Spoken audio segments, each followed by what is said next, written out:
Hey guys, Tyler here, and today we're going to be looking at this, bear with me now, GIGABYTE B760M Gaming X-AX DDR4 LGA 1700 Micro ATX motherboard. So today we're just going to be showing off a little unboxing and a little snippet of the build that I threw this PC into, which definitely is not a conventional or traditional PC case, so you're not going to be able to see much of it, but you'll see what I'm talking about in a second here. And just for a couple little facts, that this motherboard has DDR4 memory slots and features two M.2 slots for high-speed storage options.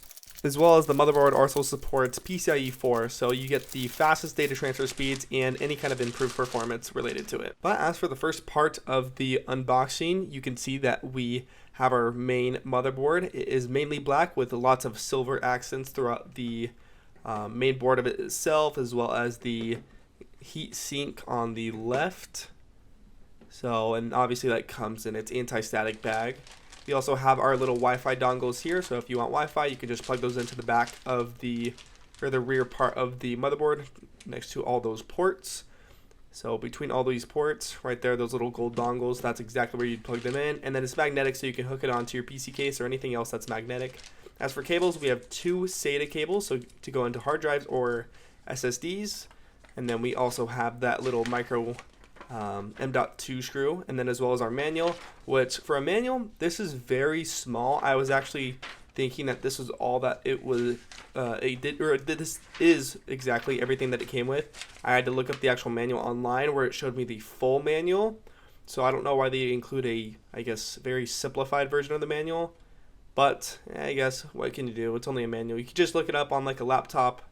But if you don't have a laptop, and for example, if you're only building with this motherboard, or you're building like your new computer or whatever, this definitely is not the most practical option, just because that's all you get. And I don't know about you, but I would hate to look up a motherboard manual on my phone. So that's really the only complaint I have, but everything else I have been much happy with. There's not much included, which there doesn't need to be. Now for the actual build itself, you can see what I meant when I said not conventional or traditional.